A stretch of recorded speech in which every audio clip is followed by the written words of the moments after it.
നിങ്ങൾ ഈ സൈഡിൽ നിന്നാൽ അറ്റത്തേക്ക് ഒരാൾ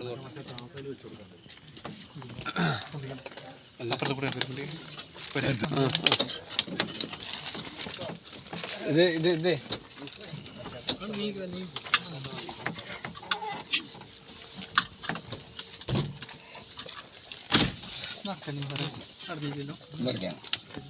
വലുത് എന്ത് ചെയ്യും?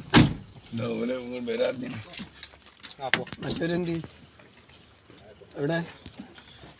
തേഞ്ഞിപ്പലത്ത് കാലിക്കറ്റ് സർവകലാശാലയ്ക്ക് സമീപം വിളക്കഞ്ചേരിയിൽ നിന്നാണ് വീട്ടിൽ ഒളിപ്പിച്ച 1.16 കിലോ MDMA-യും അനുബന്ധ വസ്തുക്കളും 21 ലക്ഷം രൂപയും പിടിച്ചെടുത്തത്. സംഭവത്തിൽ വീട്ടുടമകളായ ദമ്പതികളടക്കം 3 പേരെ തേഞ്ഞിപ്പലം പോലീസ് അറസ്റ്റ് ചെയ്തു. തേഞ്ഞിപ്പലം വിളക്കഞ്ചേരി സ്വദേശി പെരിഞ്ചിക്കര അസീസിന്റെ വീട്ടിൽ നിന്നാണ് ലഹരിമരുന്ന് ശേഖരം പിടികൂടിയത്. അസീസ്, ഭാര്യ ഖമറുന്നീസ, ഇവരുടെ മകൻ ജാസിറിന്റെ സുഹൃത്ത് സലാവുദ്ദീൻ എന്നിവരെ അറസ്റ്റ് ചെയ്തു. ജാസിർ പോലീസിനെ വെട്ടിച്ച് ഓടി രക്ഷപ്പെട്ടു. ജാസിറാണ് ലഹരി ഇടപാടിലെ പ്രധാനിയെന്ന് പോലീസ് പറഞ്ഞു. വീട്ടിൽ നടത്തിയ പരിശോധനയിൽ 21 ലക്ഷം രൂപ, 5 ഇലക്ട്രിക് ത്രാസുകൾ, വോക്കി ടോക്കി, ഗ്യാസ് ബർണർ എന്നിവയും കണ്ടെടുത്തു. യൂണിവേഴ്സിറ്റി കേന്ദ്രീകരിച്ച് ദീർഘകാലമായി കുടുംബം ലഹരി വിൽപ്പന നടത്തി വരികയായിരുന്നുവെന്നാണ് പോലീസിന് ലഭിക്കുന്ന വിവരം. മലപ്പുറം ജില്ലാ പോലീസ് മേധാവി ആർ വിശ്വനാഥ് IPSന് ലഭിച്ച രഹസ്യവിവരത്തിന്റെ അടിസ്ഥാനത്തിലായിരുന്നു പരിശോധന. Kondotty ASP Karthik Balakumar, narcotic cell DYSP CBNO, Thenhipalam inspector Jaleel Karuthedath, sub inspector Sathyajith MS, SI Justin, DANSAF അംഗങ്ങളായ P Sanjeev, Ratheesh, Musthafa, Sabeesh, Subramanian, Abhilash, Thenhipalam SI Sajeev, ASI Geetha, SCPO സംഗീത,